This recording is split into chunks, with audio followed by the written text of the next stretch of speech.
One of the oldest ethnic group that existing from China many thousand years ago. And after many centuries, they flowed to Southeast Asia countries like Vietnam, Laos, Thailand, and Burma. And those of who came to the Southeast Asia country for about nearly 200 years. And in Southeast Asia, Hmong people have been chosen to serve a war that is not in their intent and is not for their purpose, which is known as the Vietnam War.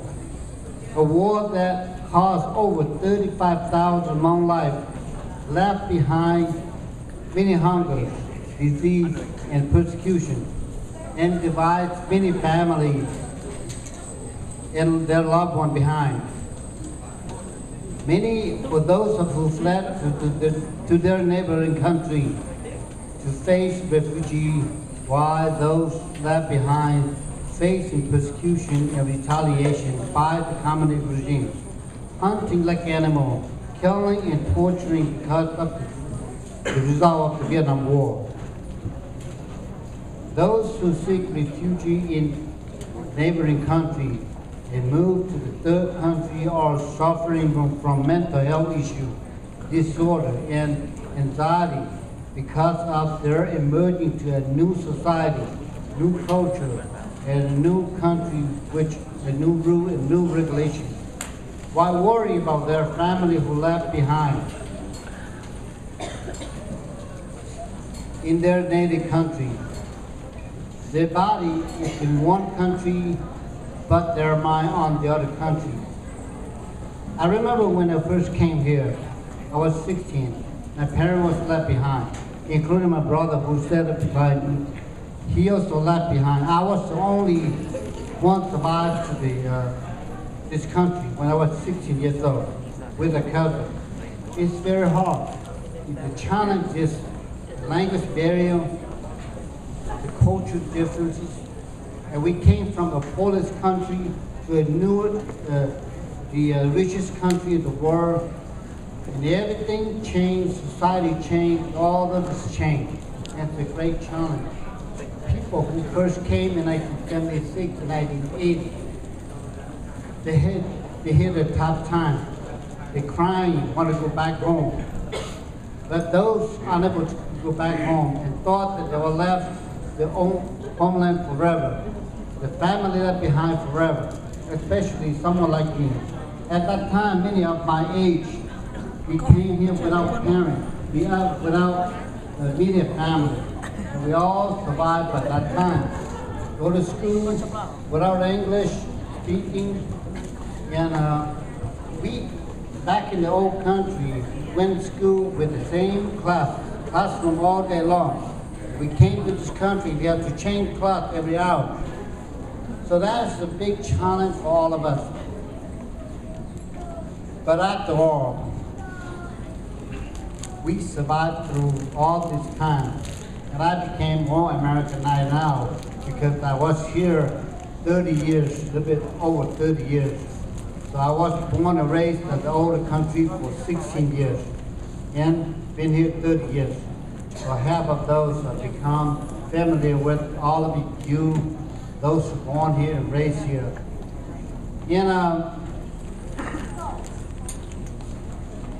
Back in the old days, or back in the, when I was in Thailand, also a challenge that my parents left behind. And I was thinking about to come to America, and if I will go to America, I will leave my family forever. So unfortunately, my mother was killed at the borderline of Thailand and Laos at that time, and my brother and my sister-in-law, my father, been captured and returned back without knowing where they are. And I was making the decision to come to this country and without knowing where they are.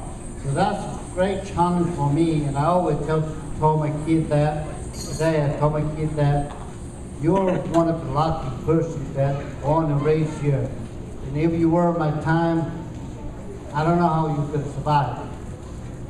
for teenage age, and that's very hard at that time. Anyway, before I don't want to tell you a lot about myself, but let me move on with the Hmong culture.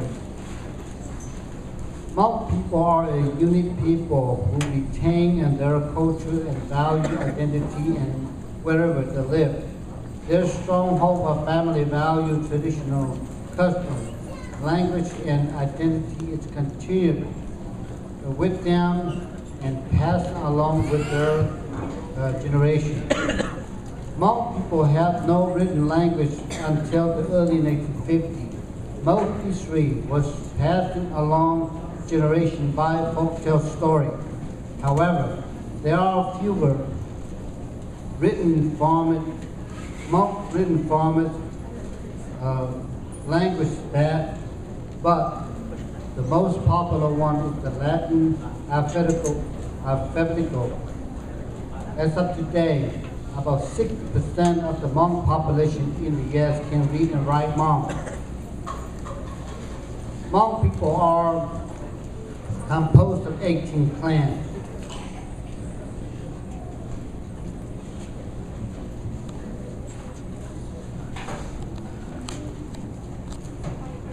As you can see, we only, I don't know about American society, but the Hmong society, we have only 18 clans.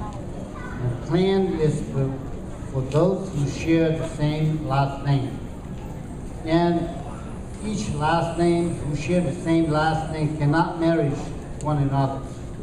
We have to marry a different clan who have a different last name. So that's the unity. The same last name we call a family, immediate family. For those other than the same clan, we call the extended family. So we all relate to one another because through our marriage. And one way or the other, we have to know each other. For example, if I have to travel from here to Laos, even though I don't know this Kang in Laos, we still consider a family. And we cannot marry them. So that's the unit about Hmong culture, about family structure. They are choosing one elderly in the clan to be their clan leader, or to lead them, or to be representative to be part of the overall clan, which is the whole 18 clan.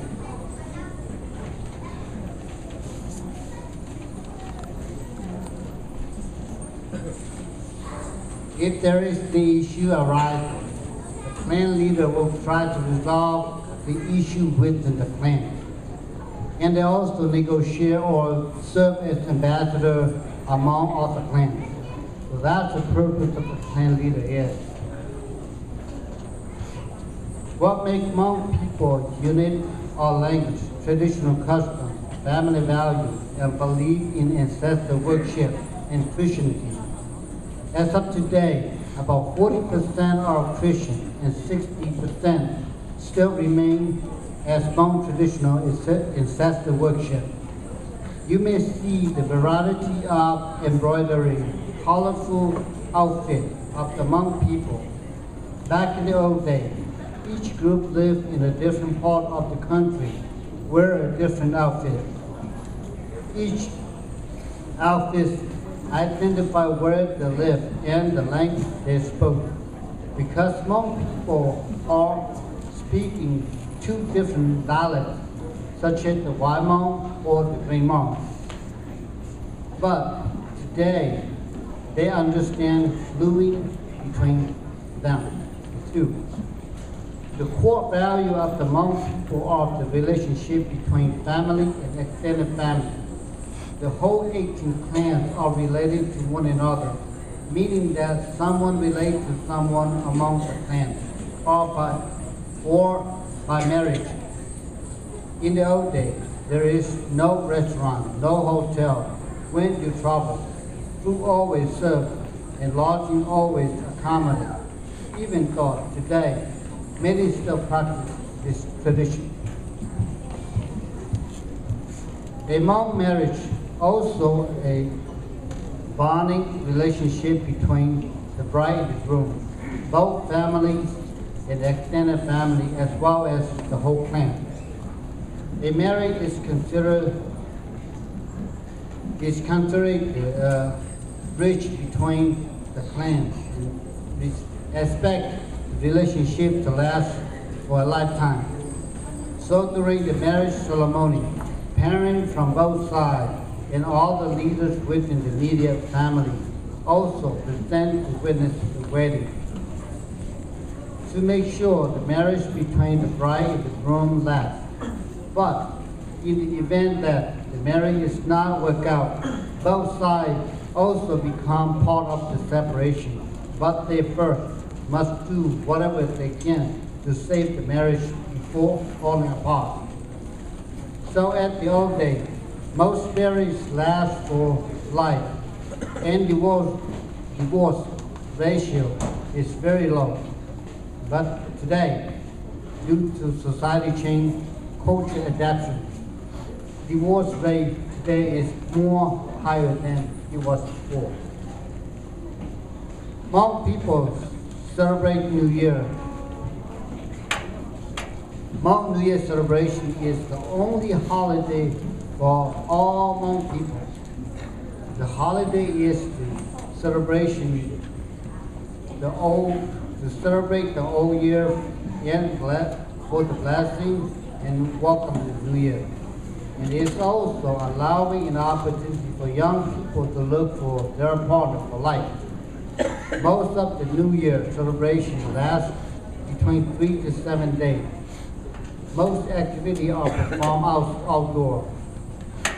Most of the old days, we celebrate our New Year during December, the 1st. But today, as you can see, right here in the United States, you may confuse why Hmong people celebrate their New Year from September to December. Because the climate change in this country, that makes it difficult for them to celebrate their New Year at the same time.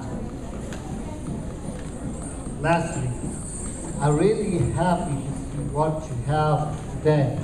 That you have at the school and what you have bring the many Hmong students. Every time I walk down, I drive down the road and either way, I see many Hmong students came to the campus and also to the school.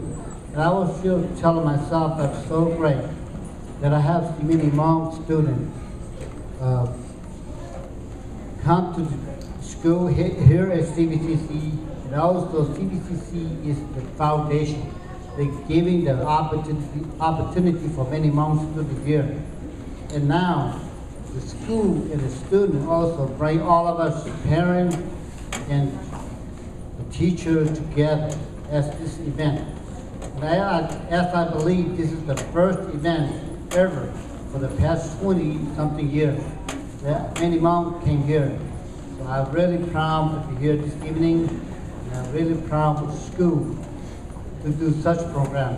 And I want this program to continue. And we want to celebrate our diversity. We want to continue to celebrate an understanding of our culture. And we all still need help. I believe there are Hmong students who still need help.